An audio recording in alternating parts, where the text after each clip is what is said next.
Oke, Assalamualaikum warahmatullahi wabarakatuh. Kita belajar matematika minat kelas 12 untuk bab turunan fungsi trigonometri. Nah, karena ini turunan fungsi trigonometri, jadi yang kita turunkan nanti itulah fungsi-fungsi yang ada nih, sinnya, ada cos, ada tangen, ataupun ada yang lainnya. Oke? Nah, dalam turunan fungsi trigonometri ini, dasar dalam turunan fungsi trigonometri itu tetap menggunakan limit. Dulu kan waktu kelas 11 kita pernah belajar kalau f aksen x itu didefinisikan sebagai limit h menuju 0 dari f x tambah h dikurangi fx lalu dibagi sama h. Ini pengertian dari turunan atau diferensial. Nah, karena kita ngebahas tentang fungsi trigonometri, kita coba turunkan dulu untuk fungsi sin dan cos. Dasar dalam turunan fungsi trigonometri ini adalah turunan sin sama turunan cos. Yang pertama kita ambil fx-nya sama dengan sin x. Nah, kalau kita gunakan rumus dasar atau aturan dasar dalam turunan ini, maka f aksen x itu kan sama dengan limit h menuju 0 fx tambah h. Fx-nya sama dengan sin x. Berarti kalau fx tambah h tinggal diganti x menjadi x tambah h. Sin x tambah h. Sehingga nanti jadinya adalah sin x tambah h dikurangi fx sin x lalu kita bagi sama h. Nah, di sini kita punya sin kurang sin. Ingat pelajaran kelas 11 trigonometri. Kalau kita punya sin a kurangi sama sin b, maka itu dirumuskan sebagai sin dikurangi sama sin itu sama aja dengan 2 cos a tambah b bagi 2 dikali sin a kurang b bagi 2. Ini rumusnya. Rumus dari sin kurang sin.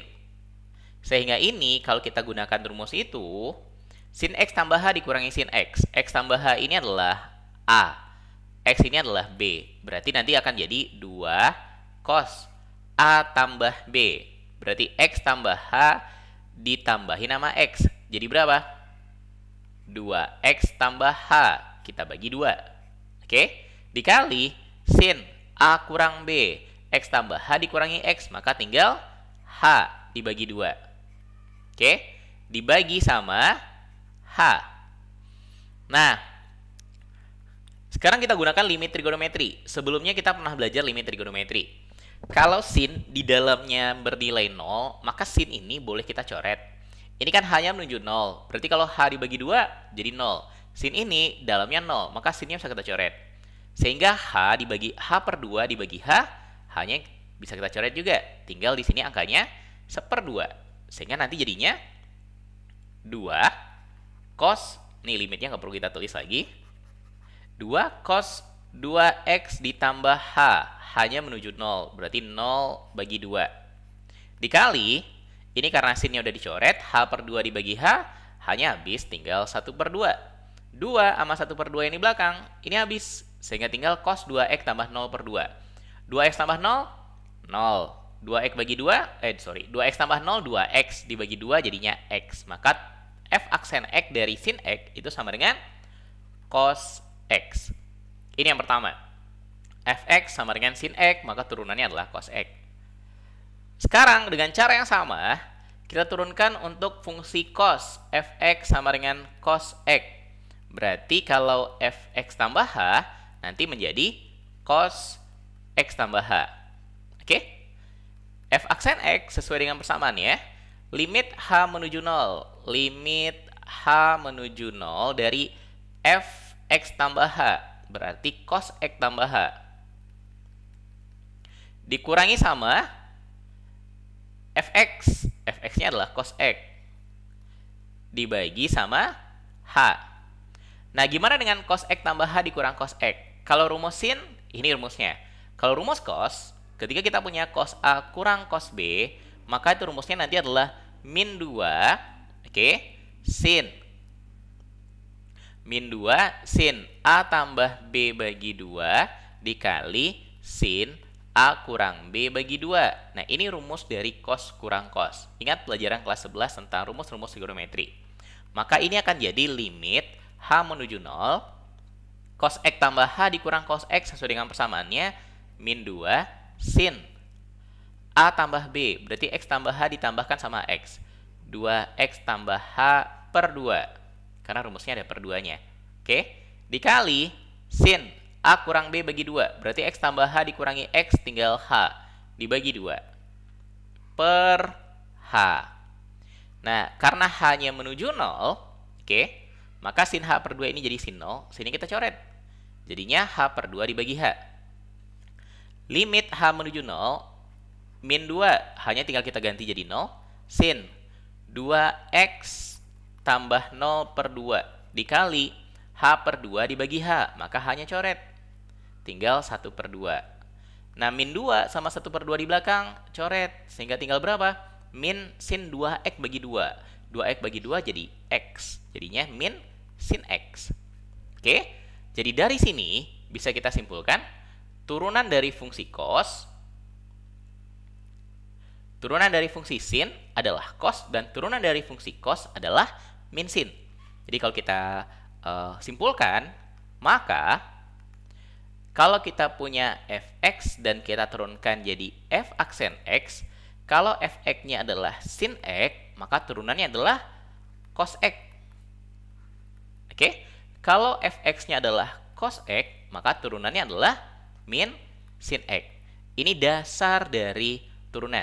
Ini kita kotakin dulu. Kita kotak pakai warna merah kotaknya. Oke, kita kotakin. Ini yang paling penting ya. Nah, sekarang gimana cara kita menurunkan yang lainnya? Gimana cara kita menurunkan nilai sin, nilai tangen, ataupun yang lainnya? Oke. Nah, selain aturan dasar ini kan dasarnya. Oke. Nah, selain aturan ini, ada juga nanti namanya aturan perkalian, aturan pembagian, dan ada turunan aturan rantai. Yang pertama untuk aturan kali dulu. Aturan kali. Sama halnya seperti yang kita pelajari di kelas 11. Kalau fx itu sama dengan U kali V, maka f aksen x itu sama dengan U aksen V ditambah U V aksen. U aksen artinya turunan U, V aksen artinya turunan V. Ini kita sebut aturan kali. Kalau dia berupa pembagian, maka ada namanya aturan bagi. Dalam aturan bagi, kalau fx merupakan pembagian dua buah fungsi U bagi V, maka f aksen x sama dengan U aksen V dikurangi sama U V aksen yang dibagi sama V kuadrat. Oke? Terus ada nanti namanya aturan rantai. Aturan rantai. Secara umum dalam aturan rantai, kalau kita punya sebuah fungsi, dan fungsi ini adalah komposisi dari fungsi-fungsi lainnya, gabungan dari fungsi-fungsi lainnya, kita tulis saja sebagai G dalam kurung HX. Jadi di dalam fungsi G ada fungsi lainnya yang kita sebut dengan fungsi HX. Maka pas diturunkan, kita turunkan dulu fungsi yang paling luar, si G-nya.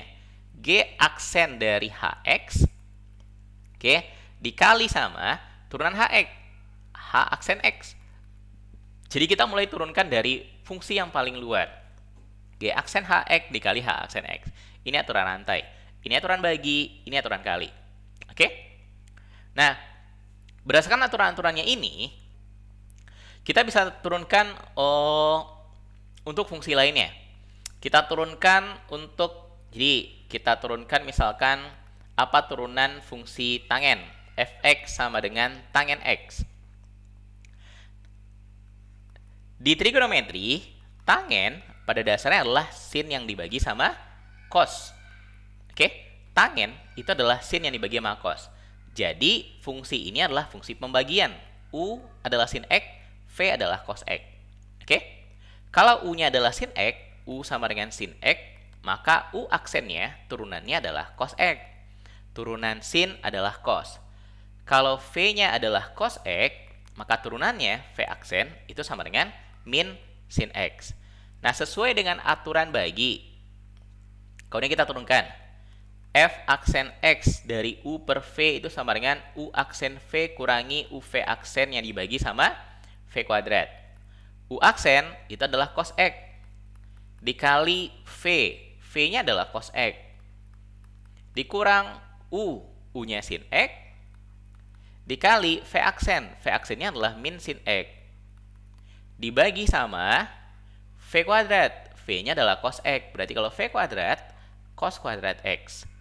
Jadinya sama dengan cos kali cos, cos kuadrat X. Min sin kali min sin, plus sin kuadrat X. Lalu kita bagi dengan cos kuadrat X.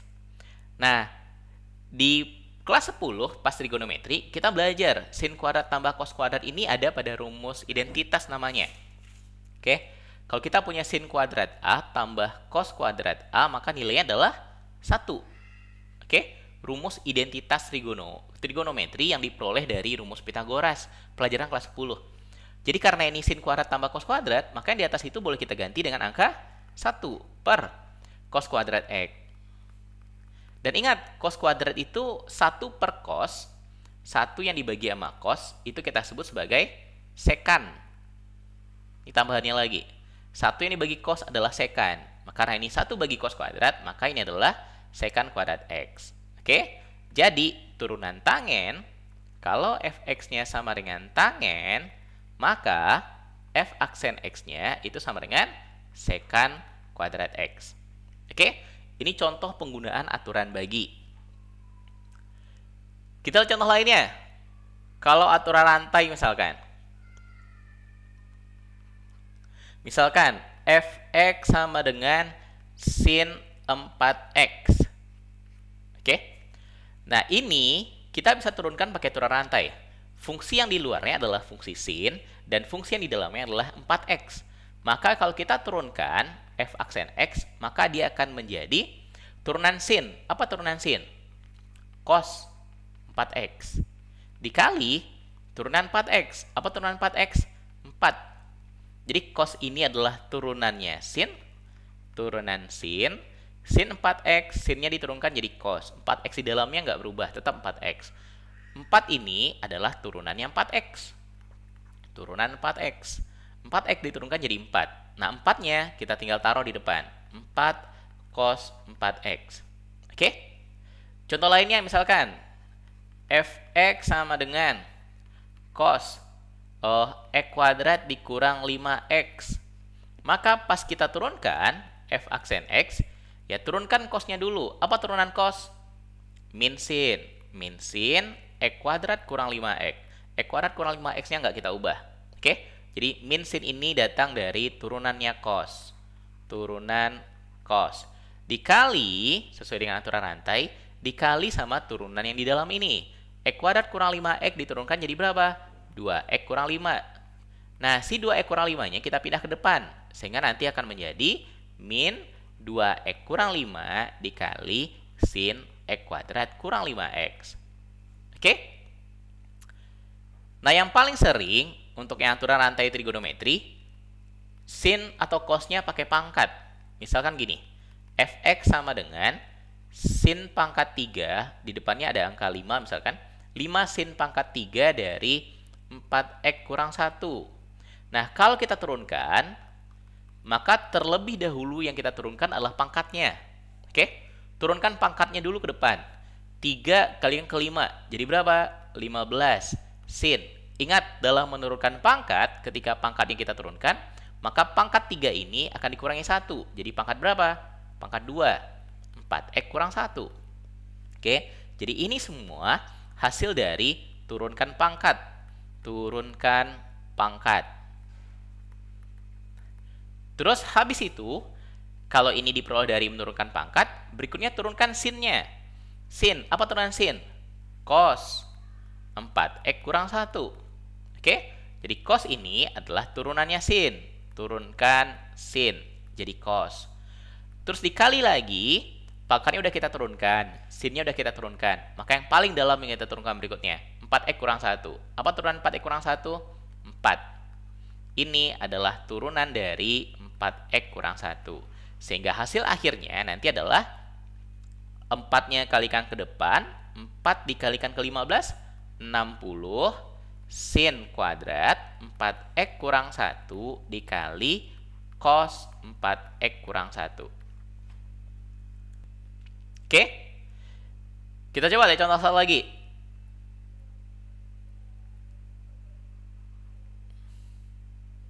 Masih aturan rantai. Misalkan kalau kita punya fx sama dengan 3 misalkan cos kuadrat dari x kuadrat tambah 5 misalkan. Nah, kalau kita turunkan, ini ada trigonometri pakai pangkat. Yang mana kita turunkan terlebih dahulu? Pangkatnya dulu turun. 2-nya turun ke depan. 2 kali 3 jadi berapa? 6. Cos yang awalnya pangkat 2, sekarang jadi pangkat 1. X kuadrat tambah 5. Kali, jadi ini adalah turunan dari pangkat. Turunan pangkatnya. Yang pangkat 2 kali ke depan, kali 3 jadi 6. Cos yang awalnya pangkat 2, kurangi 1 jadi pangkat 1. Berikutnya yang kita turunkan adalah si cosnya. Apa turunan cos? Min sin x kuadrat tambah 5. Oke, kita kurung biar nanti nggak disangkanya jadi kurang. Ini adalah turunan dari cos.